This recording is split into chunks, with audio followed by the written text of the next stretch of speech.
ассалому алайкум бинандагони азизу арҷуманди телевизионии симои шаҳри панҷакент. нашри навбатии барномаи иттилоотии пайғом манзури шумост. раиси шаҳри панҷакент абдухолиқ холиқзода бо иншоати ҷашни дар маркази шаҳри панҷакент ва ҷамоати деҳоти хурмӣ шинос гардид.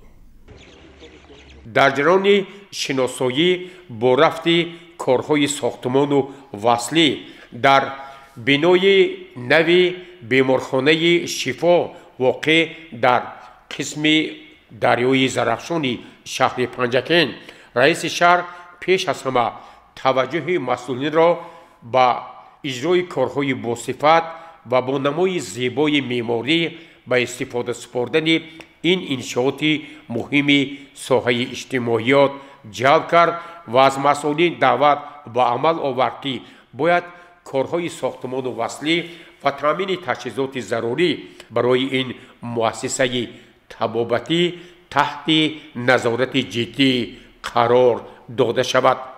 ҳамзамон раиси шаҳр бо рафти бунёди бинои кумиҷроии ҳизби халқии демократии тоҷикистон дар шаҳри панҷакент шинос гардид ва ба масъулин дастур дод ки бояд ҳамаи талаботи меъморӣ ва лоиҳа дар ин бино риоя шавад ва бинои мазкур бояд дар муҳлати пешбинишуда мавриди истифода қарор гирад.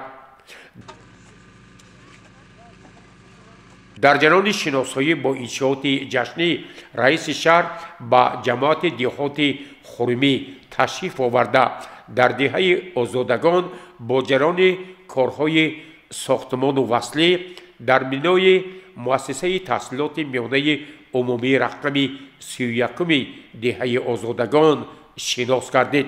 раиси шаҳр абдухолиқ холиқзода аз масъулин, бинокорон, меъморон, роҳбарияти ин муассисаи таълимӣ даъват намуд ки бояд ин иншоот дар муддати пешбинишуда бо як сифати баланд бунёд ва мавриди истифода қарор дода шавад. ҳамзамон раиси шаҳр бо фаъолияти яке аз сардхонаҳои калонтарин дар шаҳри панҷакент шинос гардид.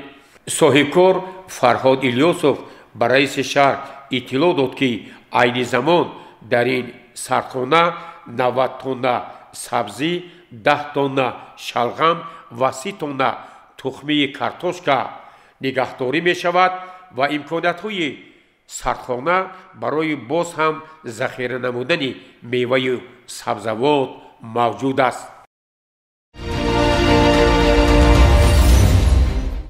ба муносибати рӯзи кормандони мақомоти амният 2 нафар собиқадорони ин мақомот мавриди айёдати идонаи раиси шаҳри панҷакент қарор гирифтанд. бахшида ба соли нави мелодӣ ва ба муносибати иди касбии кормандони мақомоти амнияти кишвар раиси шаҳри панҷакент абдухолиқ холиқзода 2 нафар собиқадорони ин мақомот Насриддин Низомов ва Амондулло Насруллоевро мавриди айёдат қарор дод. зимни суҳбат бо собиқадорони мақомоти амният раиси шаҳри панҷакент абдухолиқ холиқзода изҳор намуд ки чунин собиқадорони накӯном ҳамеша таҳти таваҷҷӯҳ ва ғамхориҳои давлату ҳукумати кишвар ва мақомоти иҷроияи ҳокимияти давлатӣ қарор доранд.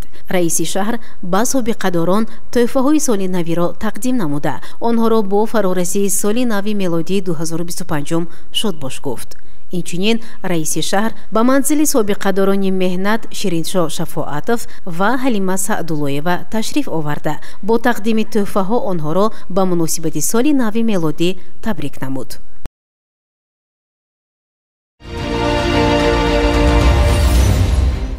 дар доираи чорабиниҳои соли навии мақомоти иҷроияи маҳаллии ҳокимияти давлатии шаҳри панҷакент дар тарабхонаи дӯстӣ барои 22 нафар ятимони кул чорабинии идонаи соли навӣ ташкил гардид. мутаваҷҷеҳ бошед ба гузориши дигари барнома.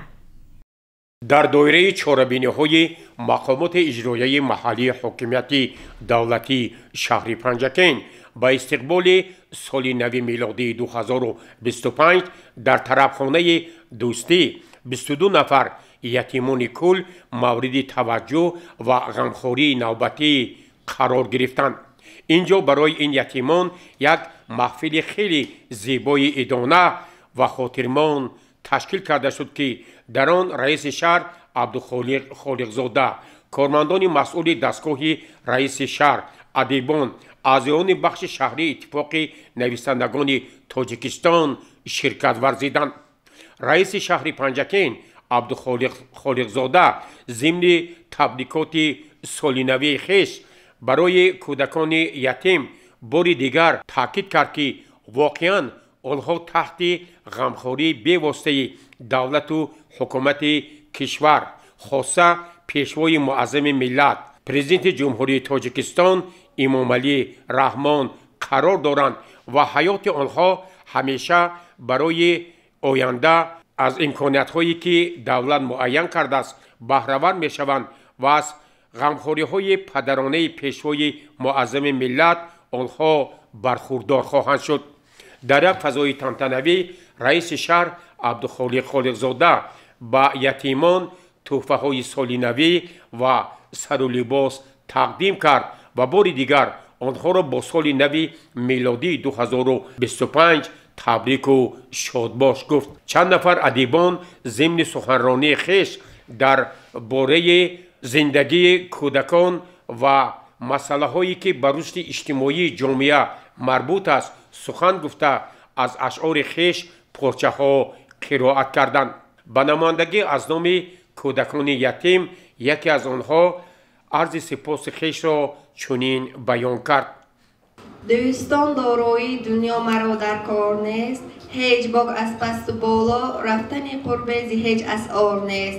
دوستم، 6 قطعه عالم بیروگوی این خبر، پیشوا دارم دیگر باقی مرا در کار نیست. من نرزیبه صبرینه، خواننده صنف دهی مؤسسه تحصیلات میانه عمومی رقم 9 دهه یاری شهر پنجکین می باشم. من منتداری خود را و اساسگزار صلح و وحدت ملی پرزیدنت جمهوری تاجیکستان و بر رئیس شهر پنجکین و رئیس ولایت سوخت میرسانم و در ازای این غمخواری هایشان وعده می دهم که با بهای خوب و اعلا و رفتار نمونوی تحصیلم را ختم نموده صاحب کسب کردم و به خلق و وطن عزیزم صمیمانه و صادقانه خدمت نمایم. همینطور این چاره‌بینی در قلب کودکان یتیم سالهای دراز فراموش نخواهد شد، زیرا یتیمان همیشه به غمخواری و دلسوزی نیاز دارند.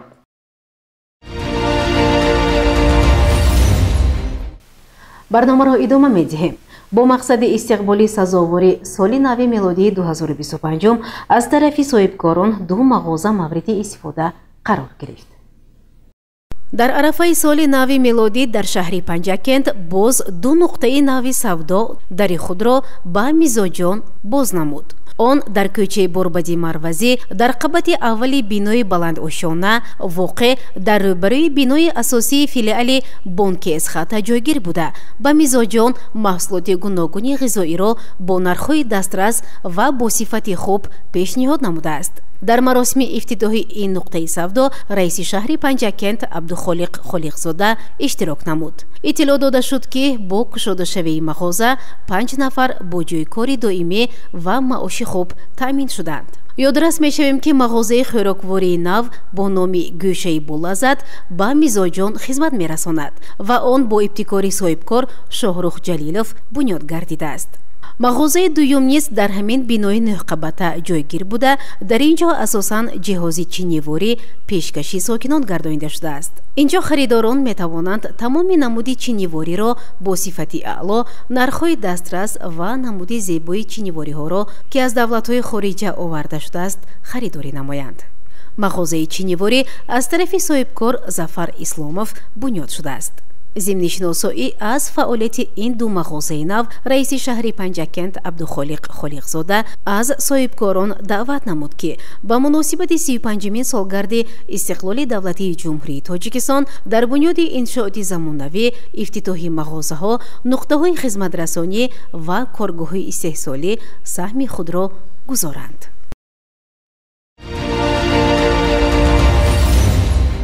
مطابق قرار رئیس شهر پنجکند گرامی داشته 65مین سالگرد ششمقام سرای نامور هنرپیشه شایسته تاجیکستان شادروان اولیم بوبویف با چاره‌بینی‌های خاطرمان تجلیل گردید.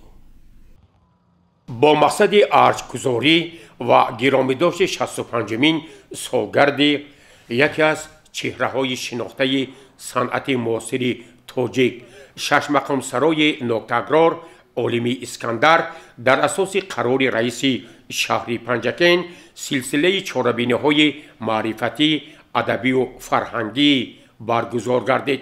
مورد ذکر است که سنه 29 دکبر سال 2024 در شهر پنجکند با ابتکار مقامات اجرایی محلی حاکمیت دولتی شهر پنجکند مساعدت مقامات اجرایی حاکمیت دولتی ولایت سوخت 65 سالگی هنرمند شایسته تاجیکستان ششمقام سرای معروف شادروان اولیم بوبویف با چاره‌بینی‌های خاطرمان تجلیل گردید.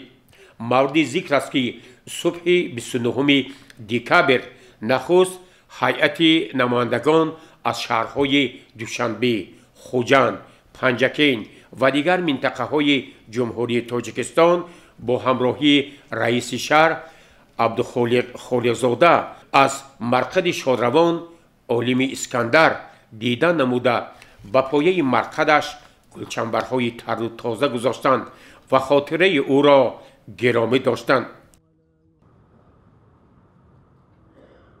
با مناسبت 65مین سالگرد گرامی داشته اولیم بوبویف در مؤسسه تحصیلات میانه عمومی رقم 71 شهر پنجکند کنفرانس علمی عملی تحت عنوان اولیم بوبویف ششمقام سرای معروف کشور با اشتراک رئیس شهر عبدالخالق خالقزاده هنرپیشه خلقی تاجیکستان برنده جایزه دولتی به نام استاد ابو عبدالله رودکی بسته‌کار نامور قدرت‌الله یحیویف کارمند شعبه صنعت‌شناسی اکادمی ملی علم‌های جمهوری تاجیکستان سیدالله عبیداللهیف رئیس نمایندگی اتفاق کامپوزیتوران تاجیکستان در ولایت سوخت نظیره غیب‌الله‌زاده و دیگر محققان و کارشناسان برگزار گردید.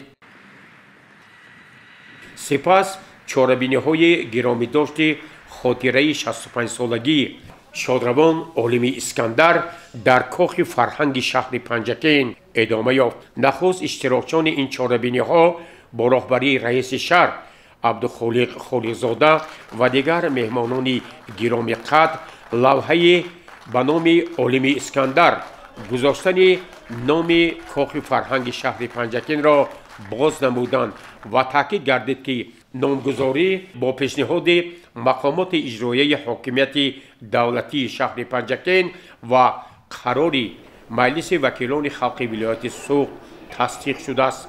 در تالار کاخ فرهنگی شهر پنجکند نیمپیکره شادروان اولیم اسکندر افتتاح گردید که بار دیگر از توجه و احترام مردم شهر باستانی پنجکند به این آوازخوان بی‌نظیر می باشد.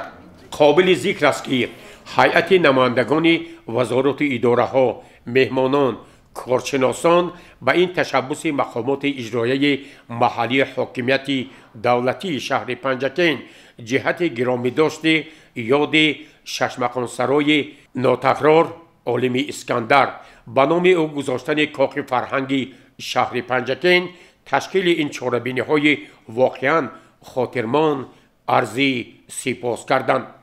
در کاخ فرهنگی شهر پنجکند بعد نامگذاری محفل جالب هنری تحت عنوان گلبانگ ششمقام با اشتراک اهل هنر کشور، ولایت، وادی زرافشان و شهر پنجکند برگزار گردید که واقعاً بار دیگر شمع خاطره اولیم بوبویف را منور ساخت و نام او را برای امروزیان و آیندگان بردوام و جاویدان کرد.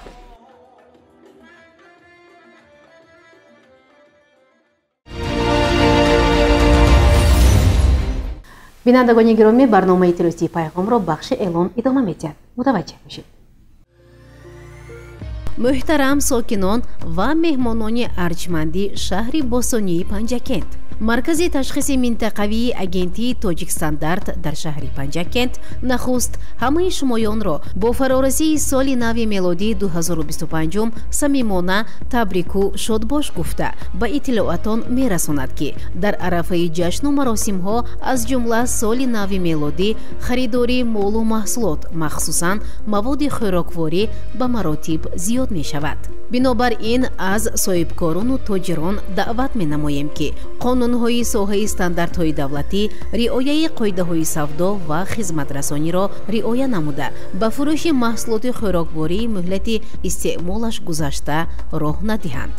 ҳамзамон аз истеъмолкунандагон эҳтиромона хоҳиш карда мешавад ки ҳангоми харидории молу маҳсулот, махсусан маҳсулоти хӯрокворӣ ба муҳлати истеъмолӣ, сифат, тамға коғазҳо диққат дода аз фурӯшандаҳо сертификати мутобиқат ва дигар санадҳои заруриро талаб намоянд. дар сурати риоя нашудани ҳуқуқҳои қонунии истеъмолиятон ба маркази ташхиси минтақавии агентии Тоҷик Стандарти шаҳри Панҷакент шахсан ва ё тавассути телефонҳои боварии 83475 5668 92 764 34 70 ва 92 821 72 72 муроҷиат карда метавонед. рақамҳои телефонро такрор мекунам: 5668 92 764 34 70 ва 92 821 72 72. Тоҷик Стандарт кафили ҳуқуқҳои истеъмолии шумост.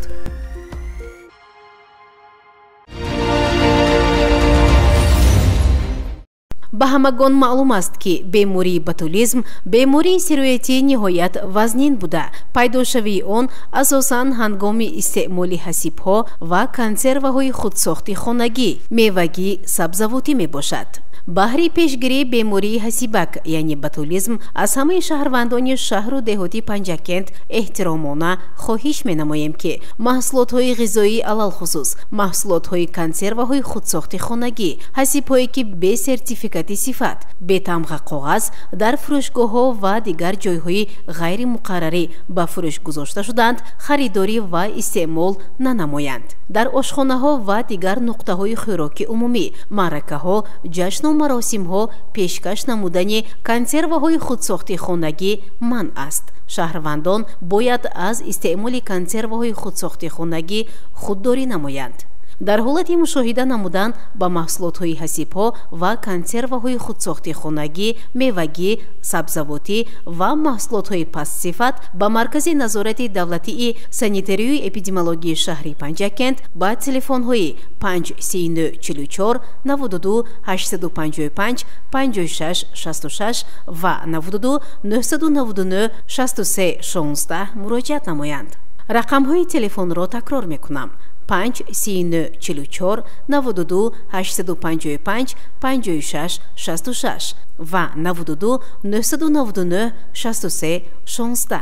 маркази назорати давлатии санитарию эпидемиологии шаҳри Панҷакент.